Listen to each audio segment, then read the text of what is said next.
problem of obesity has gotten out of control in America.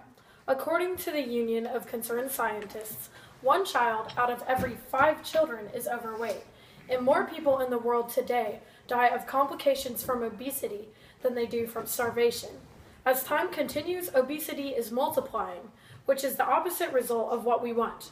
We have many food options that are low fat, low calorie, fat-free, or 0 calorie. So why are people still becoming so large? Food is supposedly being improved, but our physical results prove differently. People often think that as long as their calories in matches their calories out, they will have no problems with obesity. Basically, with enough exercise, they will not gain weight. Well, unfortunately, this is not the case. The culprit of obesity today is none other than sugar. It is detrimental to our bodies, and it is engineered into almost everything we eat, thanks to the food industry. We cannot totally escape sugar in our diets, but we need to learn how to balance the amount of sugar we put into our bodies.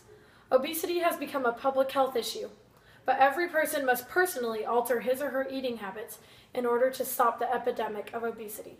Sugar is obviously in sodas and desserts, but there are also large amounts of it in juice, Gatorade, Powerade, bread, yogurt, fruit-flavored snacks, cereal, energy bars, peanut butter, ketchup, salad dressing. The list doesn't really end. People consume most sugar without even paying attention. About 30 years ago, food experts decided to lower the amount of fat and calories in foods in order to make them healthier, in order to fight obesity in America. The food industry knew that foods would taste terrible without fat and calories, so deceiving everybody, they replaced those things with sugar.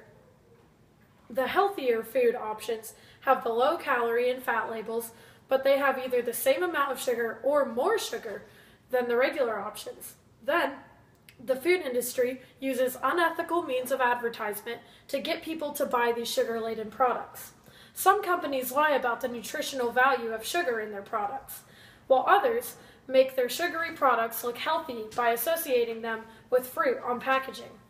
Some of the most manipulative companies are Kellogg's, Nestle, Kraft, Hershey's, Coca-Cola, and Campbell's. Their goal is to make as much money as possible, not to preserve the health of Americans, and they are killing people with sugar. People commonly think that high fructose corn syrup is terribly unhealthy, while other forms of sugar are not. This is not the case. All types of sugar contribute to obesity. Sugar is often disguised on nutritional labels with words such as glucose, fructose, galactose, sucrose, maltose, and lactose. There are not many food products that don't have at least one of these words on their nutrition labels. Some products claim on the front of their packaging that they are made with real fruit, but then food labels reveal the multiple sugars used for flavoring instead of fruits. Furthermore, the percentage of the daily recommended sugar intake never appears on a nutrition label because it is so debated. Often, the amount of sugar in a product is way beyond the amount we should put in our systems at one time, so the industry simply avoids referring to the daily recommended percentage. Whether sugar is in starches, sweets, vegetables, fruits, or processed goods, it functions the same way. The difference occurs depending on the rest of the nutritional makeup of foods we put into our bodies.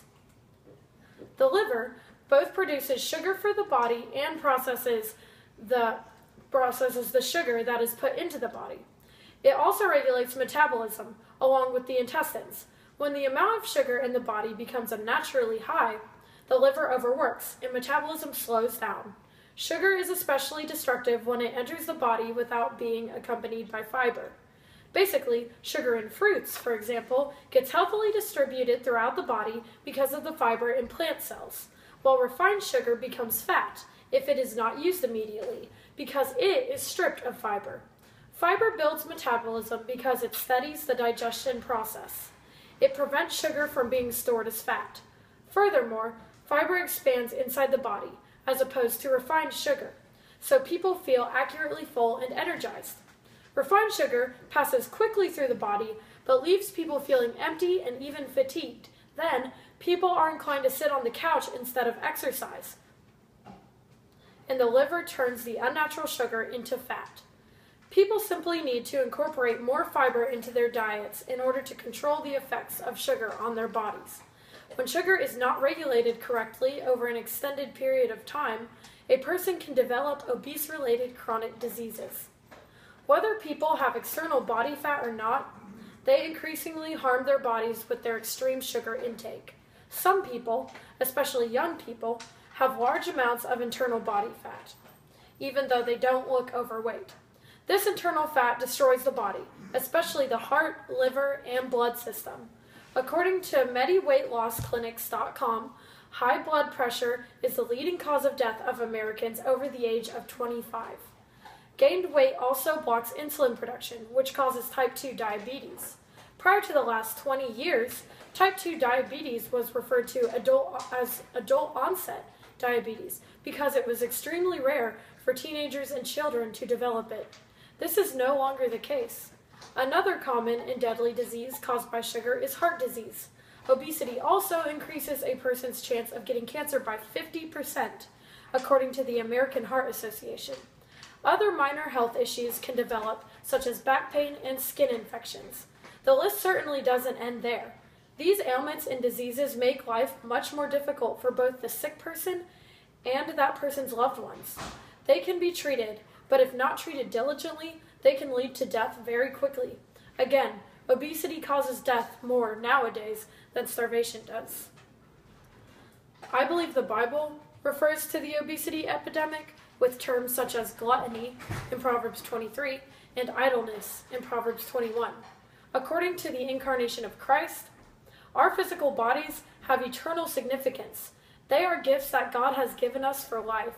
We need to show our gratitude by taking care of them. We destroy our bodies by disregarding the corruption in the food industry and consuming so much sugar. We give into laziness when we are so apathetic about our personal health. Other sins related to obesity are greed and lack of self-control.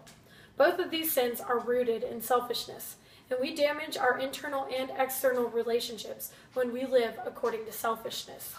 We impulsively disregard everyone but ourselves when we pursue extremely unhealthy diets. And we ultimately disregard ourselves too, because of the physical damage.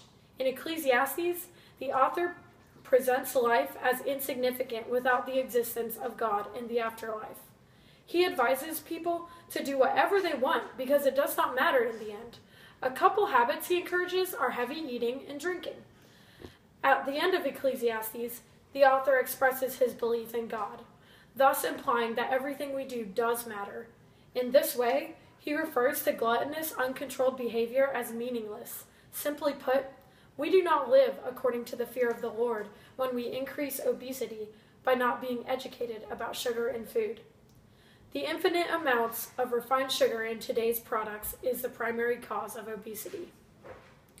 The food industry is extremely deceptive in marketing. It is astounding that food companies are making people sick and even killing people for the sake of money. For this reason, it is in the hands of external sources, such as civilians, government, doctors, individual food professionals, to fight obesity. The most significant thing you can do is research the effects of obesity on your own, raise awareness, and personally adopt a healthier lifestyle. We can certainly do away with a lot of the sugar and bring down the rates of obesity. By doing so, we would increase life's quality and length while also glorifying God. I assume food industries would do anything to avoid going out of business. So hopefully they would end up altering the nutritional value of their foods along with their marketing methods. Whatever steps we take along the way, we need to achieve one result: a decrease in obesity. This result will most likely come through regulation of sugar. Obesity is already becoming a global problem, so we need to take action quickly.